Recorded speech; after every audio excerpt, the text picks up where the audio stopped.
The first time I saw our address online, I thought it was a mistake. Someone else's life bleeding into mine through a glowing screen. It was late, past midnight, the house quiet in that way that makes your own breathing sound too loud. The refrigerator hummed.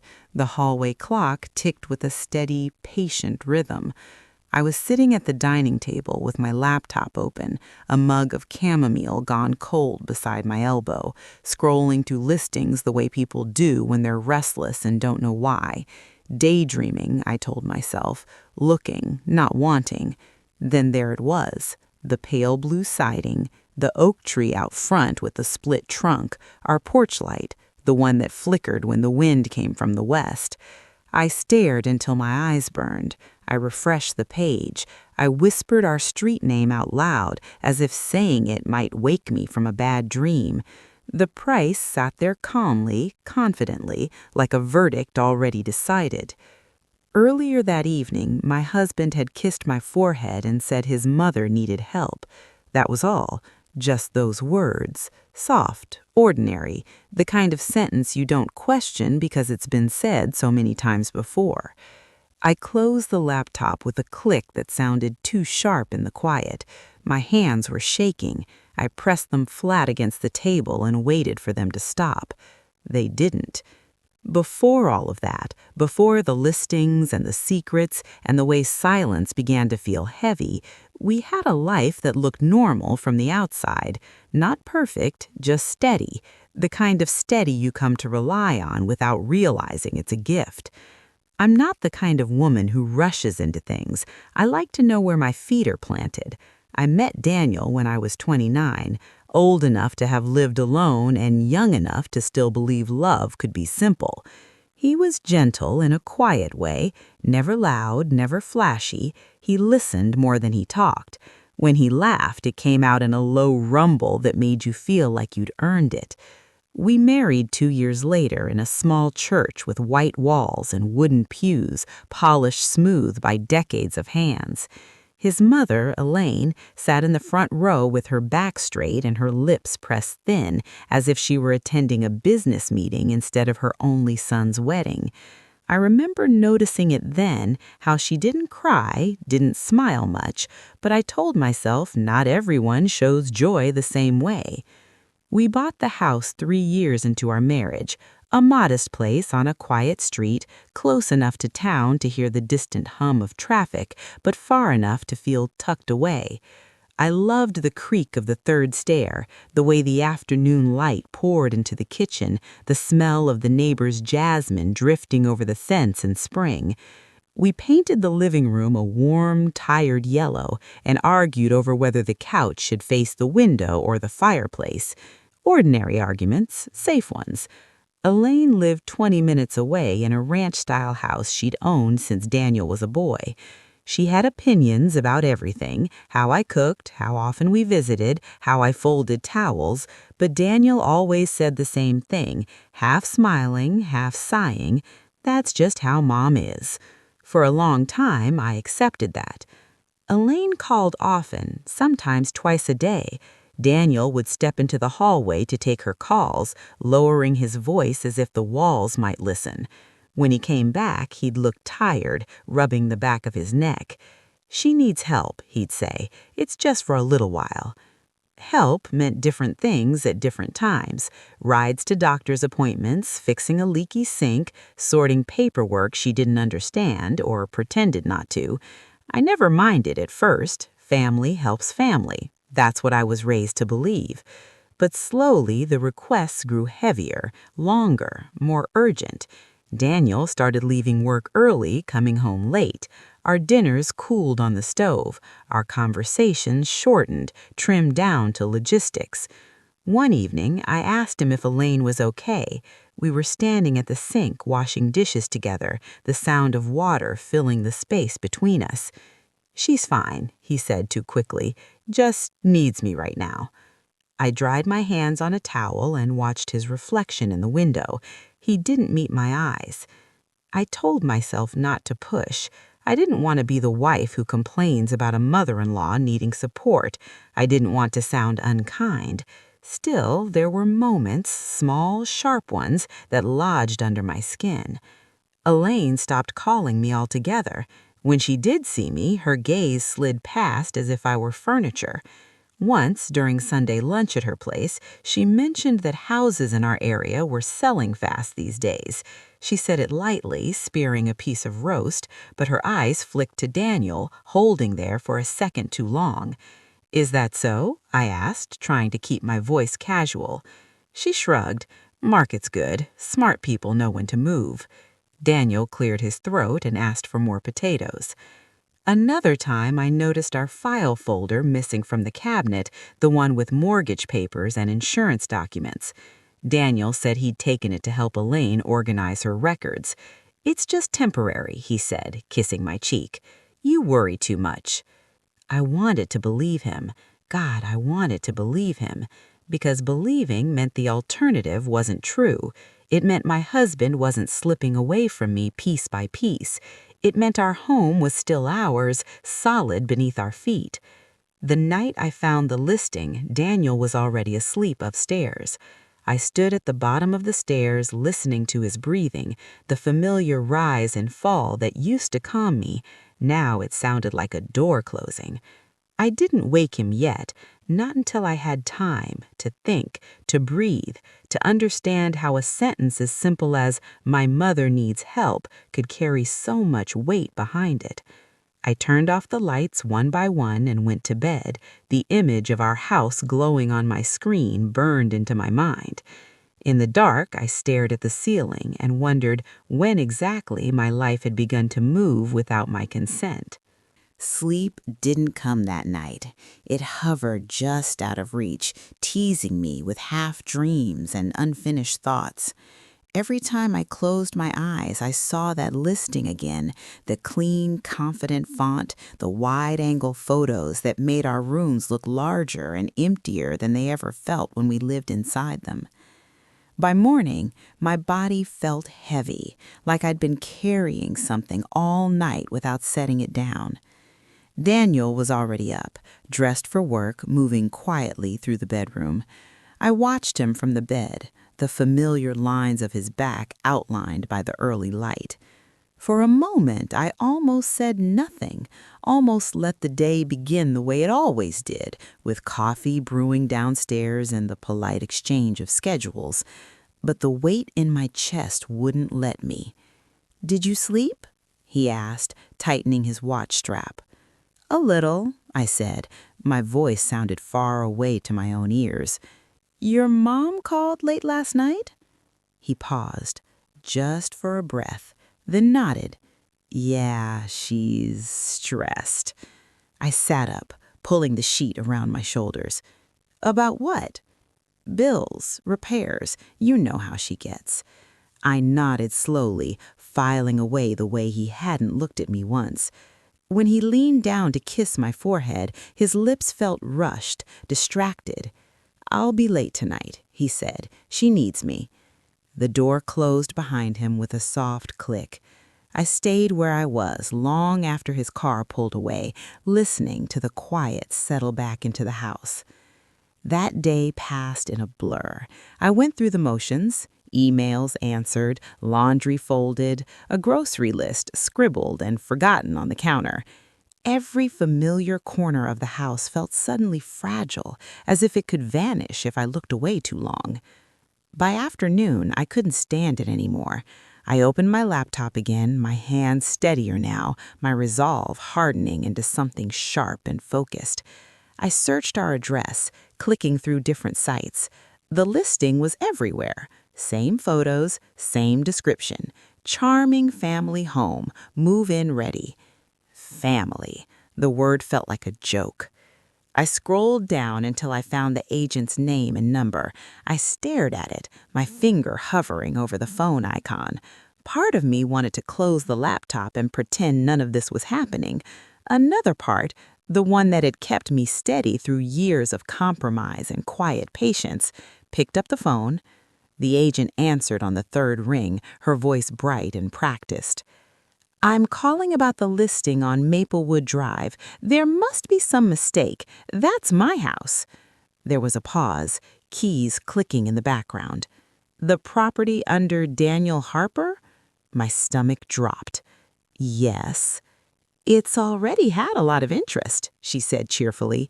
Your husband signed the paperwork earlier this week. Signed. I thanked her, though I don't remember deciding to. I hung up and sat there, phone still pressed to my ear, the dial tone buzzing like static through my bones. Daniel had signed. Without me. The betrayal didn't come all at once. It seeped in slowly, filling the cracks until there was no room left for denial. I walked through the house, touching things as if to reassure myself they were real.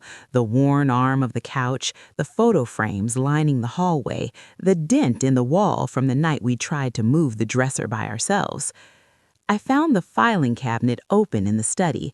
The mortgage folder was gone. That evening, Daniel came home later than usual. The smell of Elaine's perfume, a sharp floral scent, clung to his jacket. He loosened his tie as he walked into the kitchen, stopping short when he saw me sitting at the table, the laptop open in front of me. "You didn't make dinner?" he asked.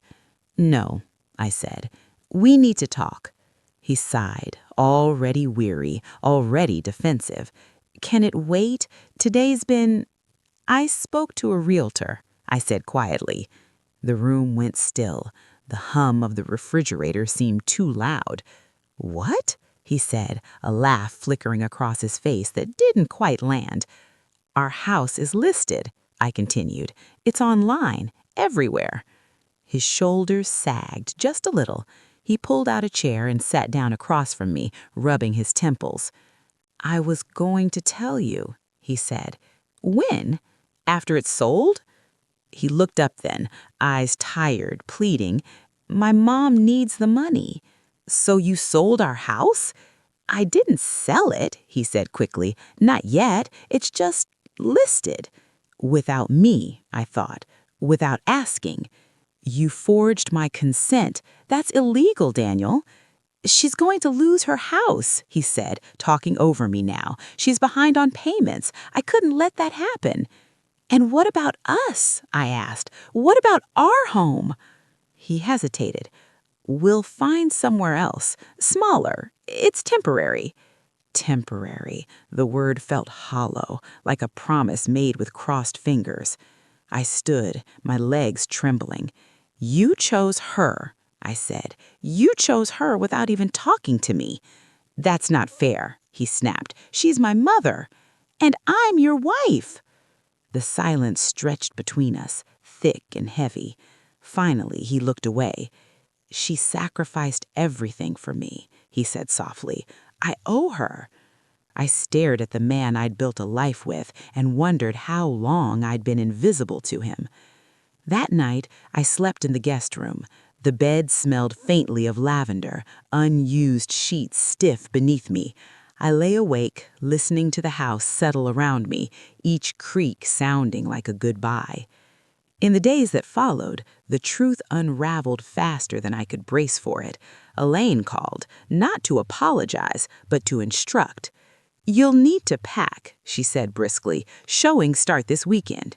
I hung up without responding, my hands cold, my heart strangely steady.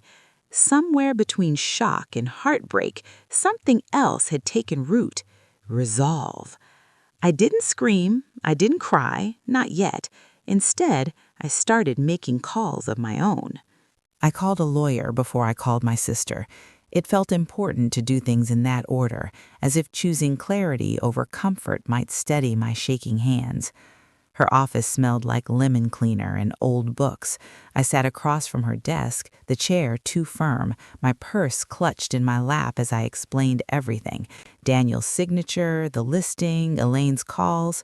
She listened without interrupting, her pen moving steadily across a yellow pad. "He can't do this without your consent," she said finally, looking up. "Not legally." I felt a strange mix of relief and grief wash over me. Relief that I wasn't crazy. Grief that the man I loved had put us here. "What happens now?" I asked. "That depends on what you want," she said gently. "We can stop the sale, we can pursue fraud, or—" She paused. We can prepare for separation. The word hung in the air, heavy and unavoidable. On the drive home, I didn't turn on the radio. I needed the quiet. I needed to hear my own thoughts, even the painful ones. By the time I pulled into the driveway, my chest ached, not with panic, but with something like resolve. Daniel's car wasn't there. Elaine's voice echoed in my memory. "You'll need to pack." I unlocked the door and stepped inside, the house greeting me with familiar creaks and shadows. For the first time, I looked at it not just as a home, but as something I might have to defend.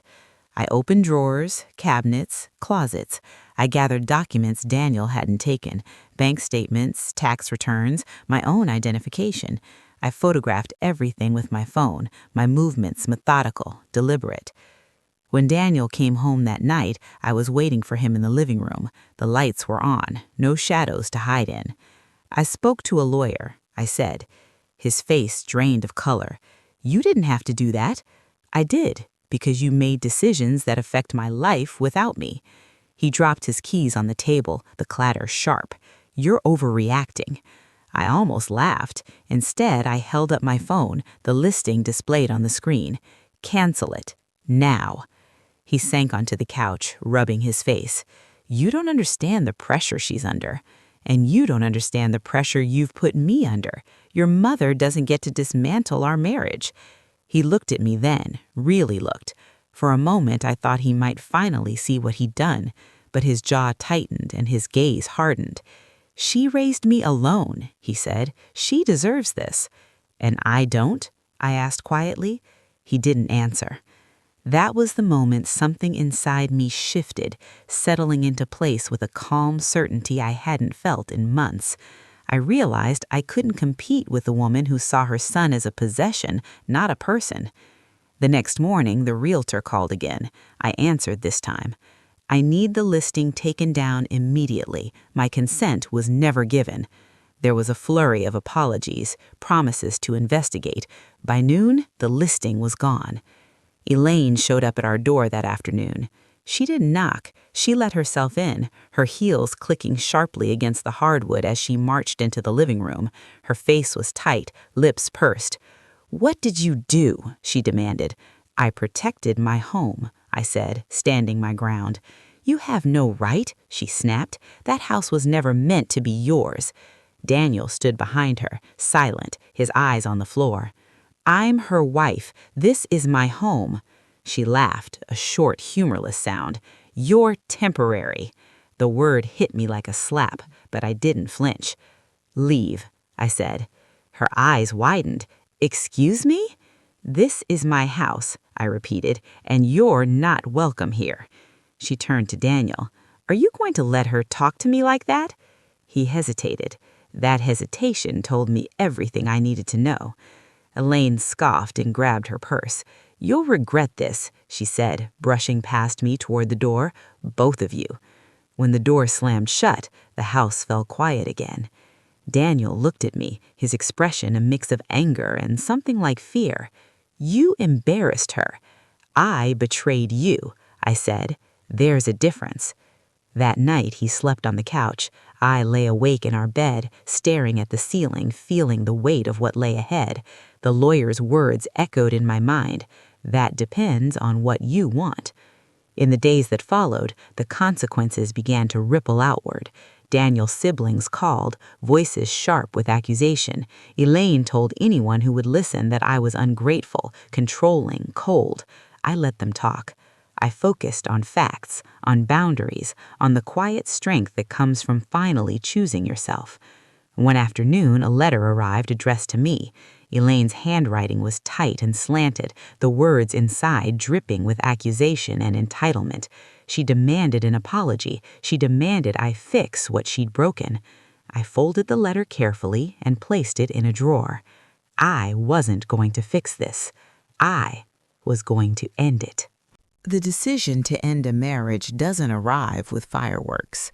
It settles in quietly, like dust, until one day you realize everything is coated in it and breathing has become hard.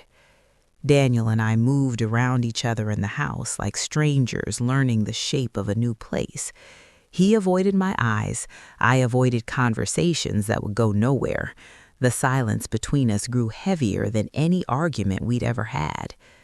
One evening, as I folded laundry in the living room, he sat across from me, hands clasped, shoulders slumped. "She's not speaking to me," he said. I matched a pair of socks, my fingers steady. "She'll survive." "She's heartbroken," he insisted. "She feels rejected." I looked up then, meeting his gaze. "Welcome to the feeling." He flinched, as if struck. "I didn't mean to hurt you," he said softly. "But you did, and you keep choosing her." He opened his mouth to argue, then closed it again. The truth sat between us, undeniable. The lawyer filed the paperwork the following week. I felt strangely calm signing my name, as if I were finally aligning my body with a decision my heart had made long ago. Daniel didn't fight it, not really. He looked relieved even, as if the choice had been weighing on him too. Elaine, on the other hand, erupted.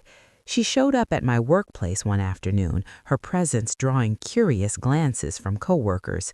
She cornered me near the elevators, her voice low and furious. "You're tearing this family apart," she hissed. I straightened my spine. "I'm stepping out of the middle." "You think you've won?" she sneered. I met her eyes. This was never a competition. Security escorted her out.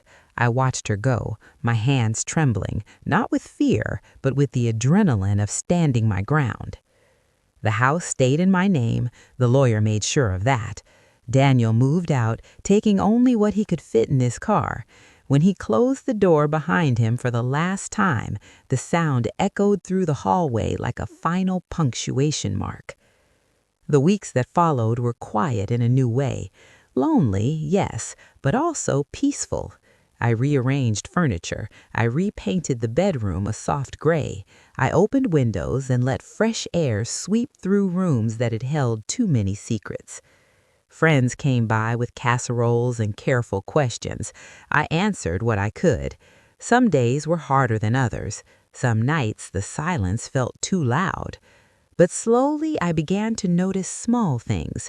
The way my shoulders relaxed when I unlocked the door, the way my breath came easier without constant tension, the way the house felt like mine again. Daniel called once, a month later. His voice sounded tired. "She's still not well," he said. I closed my eyes. "I'm sorry to hear that." He hesitated. "I miss you." I thought of the woman I'd been, the one who swallowed discomfort for the sake of peace, the one who believed love meant endurance. "I don't miss who I was with you," I said gently. "I hope you understand that someday." He didn't respond. The line went quiet. As summer faded into fall, the neighborhood changed. Leaves gathered along the curb. The air grew crisp. I planted mums by the front steps, their colors bright and defiant against the gray sky. One afternoon, as I watered them, a young couple stopped to admire the house. They smiled, asked how long I'd lived there. "Long enough to know it's worth protecting," I said. They nodded, not knowing how much truth was packed into that simple sentence. I learned then that healing isn't about erasing the past. It's about making peace with it, understanding what you deserve and refusing to accept less. The house still creaks. The third stair still complains. The oak tree out front still leans a little too far to the left. But now, when I walk through the rooms, I feel anchored, not afraid. Some nights I sit at the same dining table where I first saw the listing online. I light a candle, I breathe, and I'm grateful, not for the betrayal, but for the clarity it gave me. There's a strange quiet that comes after the storm passes. Not the kind that feels empty, but the kind that lets you hear yourself again. For a long time after Daniel left, I kept expecting something else to happen. Another confrontation, another demand, another shoe to drop. When you live in tension long enough, peace can feel suspicious, like it's only borrowing time. But days passed, then weeks. I settled into a rhythm that was mine alone. I woke early, not because I had to, but because my body no longer braced itself against the sound of a phone ringing from another room. I made coffee and drank it slowly by the kitchen window, watching sunlight stretch across the counter. I took evening walks through the neighborhood, nodding to neighbors I'd waved at for years but never truly seen. The house responded to me differently now, or maybe I responded to it. I cleaned out closets and found pieces of myself tucked away in old boxes, journals, photographs, a scarf I used to wear before I started shrinking to fit someone else's expectations. I donated what no longer belonged to me and kept what did. Elaine tried once more. A letter arrived in early October, thinner than the last, the handwriting still sharp but less certain. She wrote about regret, not hers but Daniel's, about how families make sacrifices, about how I would understand someday if I ever had a son of my own. I read it once, then I folded it carefully and placed it beside the first letter. I didn't respond. Daniel didn't call again. The divorce finalized quietly, without drama or courtrooms filled with raised voices. Just signatures, just dates, just the closing of a chapter that had run its course long before I'd admitted it to myself. On the day it became official, I took off work and stayed home. I opened all the windows and let the autumn air sweep through the rooms. I cooked myself a meal Daniel never liked, spicy, unapologetic, full of flavor. I ate at the dining table alone, the candle flickering softly beside me. I didn't cry. Instead, I felt something settle deep in my chest, a sense of dignity reclaimed. A few months later, my sister came to visit. We sat on the porch wrapped in blankets, watching dusk fall. She looked around the house and smiled. "It feels different," she said. "How?" I asked. "Like it belongs to you," she replied. I thought about that long after she left. Belonging isn't just about ownership, it's about presence, about being seen and respected within the walls you call home. I had spent years compromising that for the sake of keeping peace, confusing silence for harmony. I don't do that anymore. The house is still here, so am I, stronger, clearer, unwilling to be moved without my consent. Some nights I think back to the woman I was when I first saw our address online, how small and shaken she felt sitting alone in the dark. I wish I could sit beside her now, place a hand over hers, and tell her what I know. That betrayal doesn't end you, it reveals you.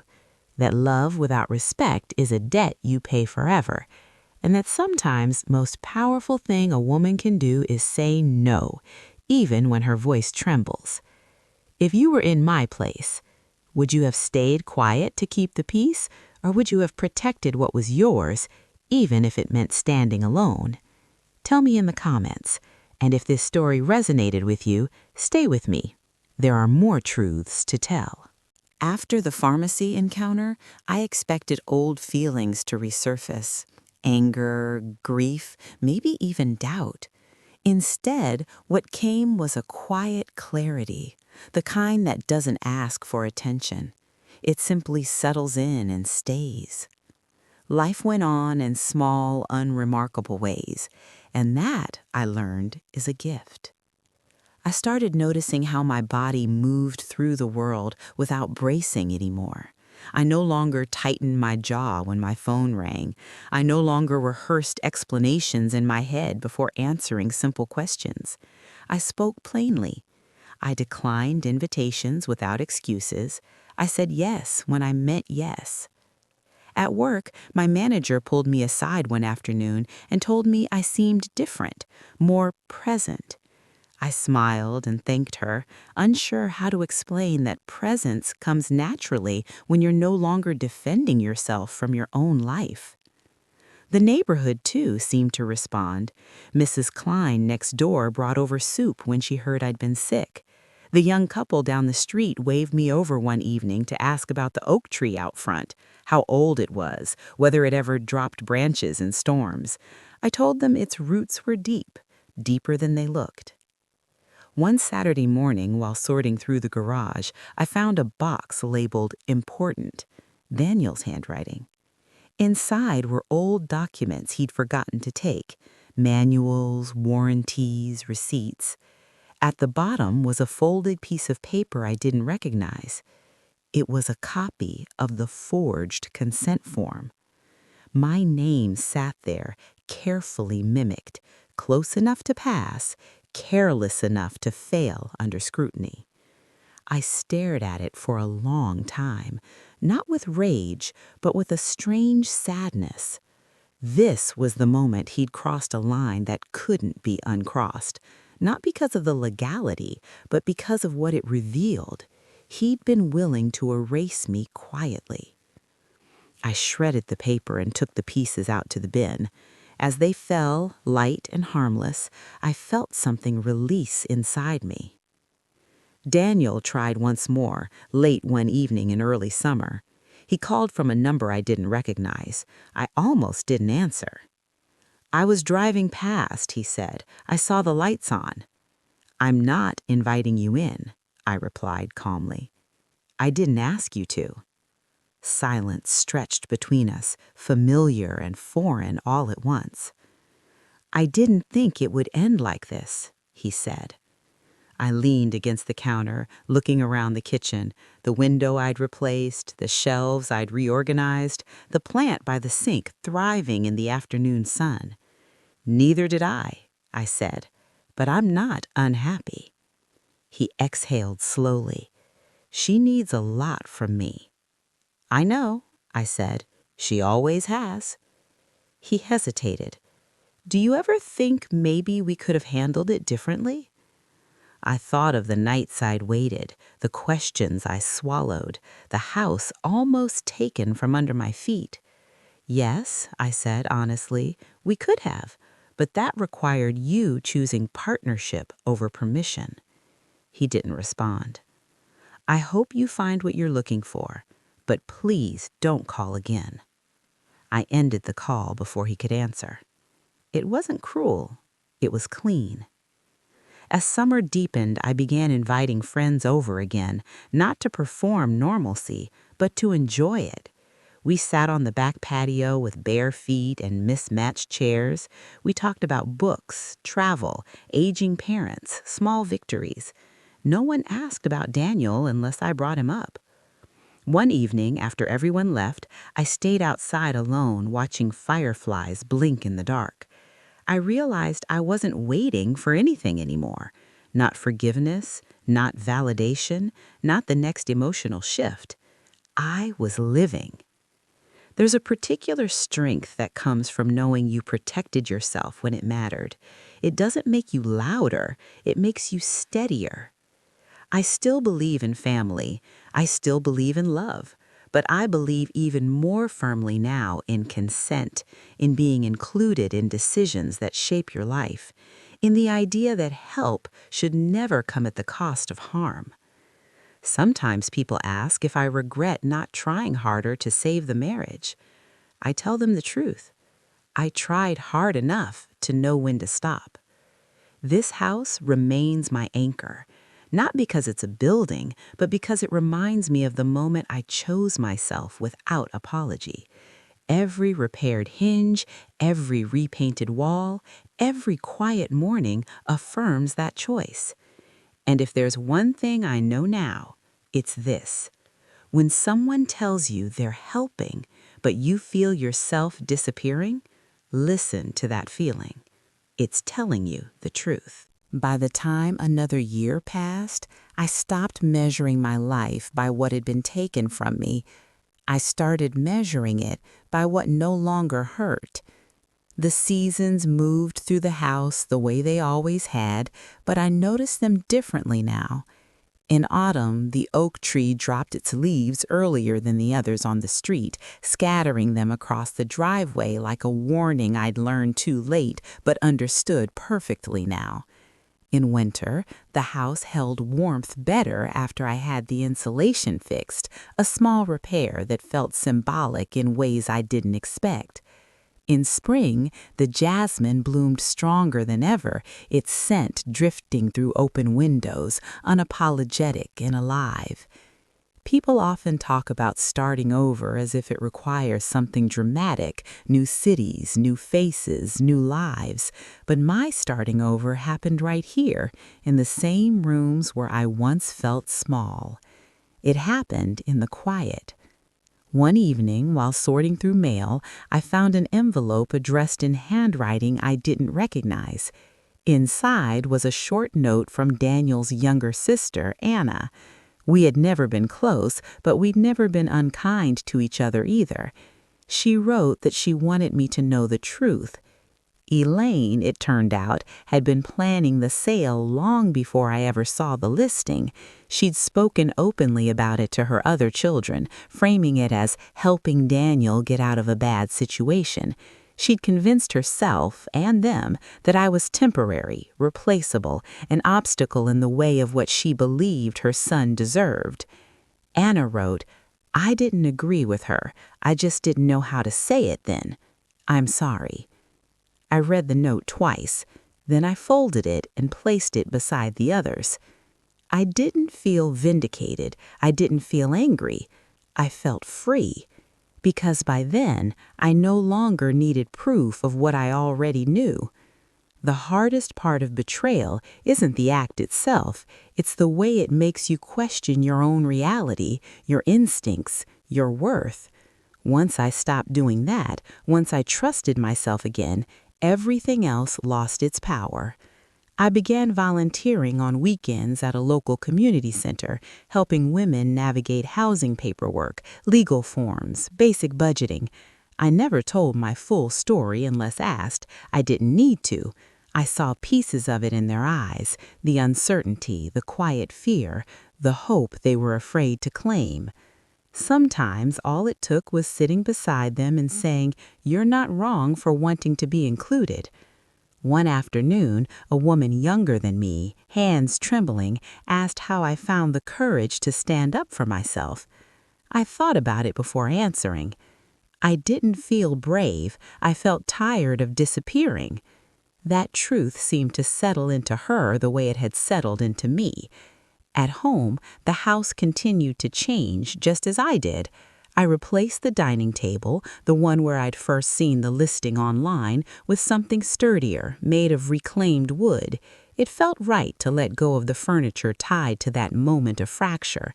But I kept the chair, the same one I'd sat in that night, shaking, confused, heart pounding. I kept it as a reminder, not of pain, but of transformation. Sometimes strength doesn't announce itself. Sometimes it sits quietly at a table and decides not to be erased. I never remarried, not because I closed myself off, but because I learned that companionship should add to your life, not rearrange it without consent. I dated a little. I laughed. I left situations that didn't feel right without explaining myself into knots. Peace taught me discernment. On certain evenings when the house is especially quiet, I still light a candle and sit by the window. I watch the street lights flicker on. I listen to the soft settling of the walls. And I think about how close I came to losing all of this, not just the house, but myself. If Daniel had asked me, truly asked me, we might have found another way. If Elaine had seen me as human instead of temporary, things might have unfolded differently. But they didn't. And that's okay, because the ending I got was the one I needed. I didn't win a battle. I reclaimed my ground. I didn't punish anyone. I protected myself. And in doing so, I learned something I wish more women were taught earlier. You do not owe silence to anyone who benefits from it. You do not owe sacrifice to people who refuse to see you. And you do not need permission to stand where you already belong. This house still stands on Maplewood Drive. So do I. Rooted, aware, unmovable. Time has a way of softening the sharpest memories without erasing them. They don't disappear, they change shape. What once cut now instructs. What once haunted now guides. A year and a half after everything happened, I stood in the kitchen replacing the last cabinet handle Daniel had installed crookedly all those years ago. It was a small thing, barely noticeable to anyone else, but as I tightened the screw and stepped back, I felt a quiet satisfaction settle in my chest. There was nothing left in this house that hadn't passed through my hands. That mattered more than I ever expected. I hosted Thanksgiving that year, not out of tradition, but choice. My sister came, along with two friends who had become family in the way that matters, through presence, not obligation. We cooked together, music playing softly in the background, the windows fogging up from warmth and laughter. At one point, I caught myself smiling for no reason at all. That's when I realized I wasn't just surviving anymore. I was rooted. After dinner, as we sat around the table sipping tea, one of my friends asked me if I ever worried about ending up alone. I considered the question carefully.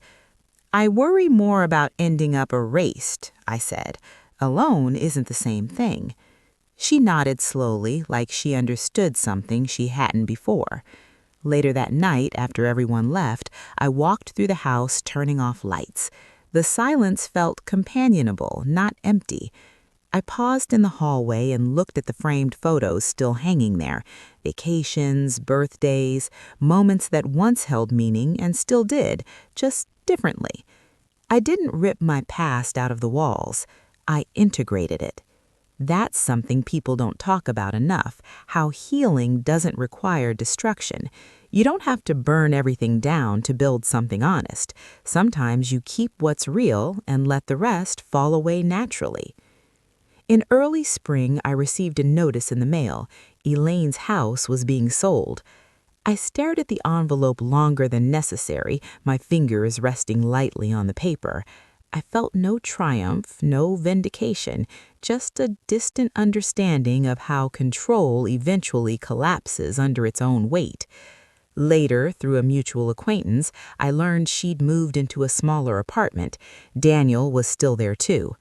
I hoped they found peace, but I no longer wondered whether they'd ever understand what they did to me.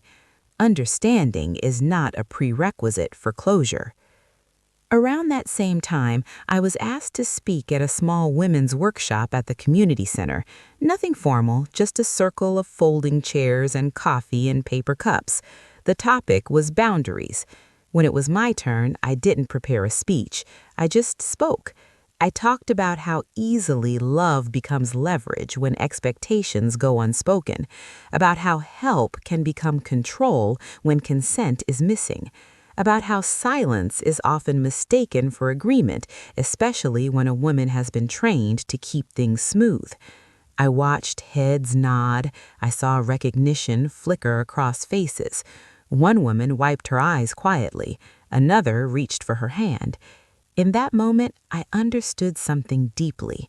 Stories don't just heal the teller, they give permission to the listener. Afterward, a woman in her 40s approached me. She smelled faintly of laundry soap and worry. She said, "I think my husband is doing something similar, not the house, but money, decisions, without me." I looked at her and said the only thing that mattered: "You're allowed to ask questions." Her shoulders dropped just a little. That's how change begins. At home, life continued in its steady rhythm. I planted herbs in the backyard. I fixed the fence where it leaned. I replaced the porch light, the same one from the listing photos, with something warmer, softer. One evening, as I stood on the porch watching the sun dip below the trees, I thought about how close I came to losing this place, not because I was careless, but because I trusted someone who didn't see me as equal. Trust is not weakness, but blind trust can be dangerous. If I could speak to the woman I was before all of this, the one who believed patience would protect her, I wouldn't shame her. I wouldn't rush her. I'd simply say this: Pay attention when your name is missing from decisions that shape your life, because that absence is never accidental. The house is quiet tonight. The clock ticks softly, the oak tree sways in the breeze, rooted and steady. I sit at the reclaimed wood table, candle lit, hands wrapped around a warm mug. I am not waiting for anything, and that, more than anything else, tells me I am free.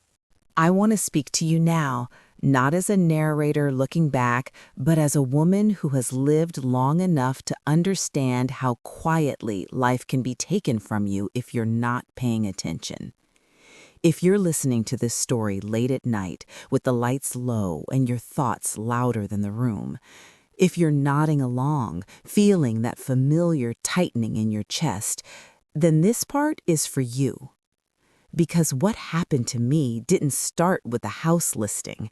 It started with small dismissals that were easy to excuse, a conversation that happened without me, a decision already made when I arrived, a sentence that sounded loving on the surface, "My mother needs help," but slowly began to erase my place in my own life. That's how it happens for so many women, not with cruelty, with quiet.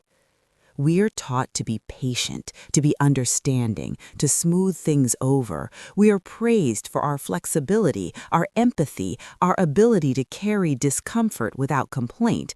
Somewhere along the way, we are taught that love means bending and bending and bending until we no longer recognize the shape of ourselves.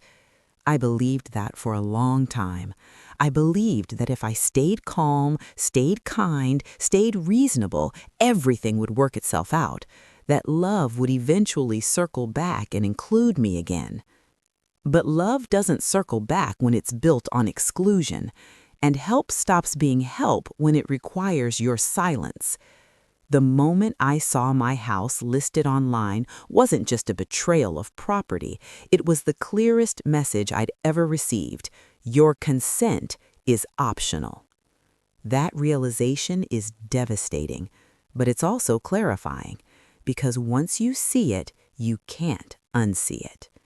You begin to notice how often your voice is missing, how often your name isn't included, how often decisions are framed as emergencies so you won't ask questions. And you begin to understand that what's being asked of you isn't sacrifice, it's disappearance. Let me say this clearly, in case no one ever has. You do not owe disappearance to anyone. Not to a husband, not to a mother-in-law, not to family, tradition, loyalty, or fear. You can be loving and firm. You can be kind and unmovable. You can be quiet and powerful. Standing your ground doesn't always look dramatic. Sometimes it looks like making a phone call, asking for paperwork, saying, "I need time to think," saying, "This doesn't feel right," saying, "No." And sometimes, the hardest time, it looks like accepting that the people who benefit from your silence will be angry when you find your voice. Let them be. Anger is often just the sound of lost control. I didn't come out of this story triumphant or untouched. I lost a marriage. I lost people I thought would stand by me. I lost a version of myself that believed endurance was the same thing as love. But what I gained was something far more durable. I gained self-trust. I gained the ability to sit alone in my own house and feel peace instead of tension. I gained mornings that begin without dread. I gained evenings that don't require emotional armor. And I gained a truth I carry with me now, quietly, everywhere I go. If someone truly loves you, they will not make life-altering decisions without you. If someone truly respects you, they will not call your boundaries selfish. And if someone needs you to stay silent in order for things to work, then things are not working. Maybe your story doesn't involve a house. Maybe it's money, or children, or time, or choices being made in rooms you're never invited into. Whatever it is, I hope you hear this part of my story and understand something important. You are allowed to ask questions. You are allowed to pause. You are allowed to protect yourself, even if your voice shakes. And if you're already in the aftermath, wondering whether you did the right thing, let me tell you what I know now. Peace doesn't always arrive with applause. Sometimes it arrives quietly when you stop betraying yourself. Tonight, I'm sitting at my table again, the same street outside, the same oak tree swaying gently in the dark, the same house that almost slipped out from under me. But this time, everything is still. And so am I. So I'll leave you with this, just one question, asked gently. If someone tried to move your life forward without your consent, would you shrink to keep the peace? Or would you stand your ground even if it changed everything? I'd love to hear your thoughts in the comments. And if this story felt like it was speaking directly to you, stay. You're not alone here.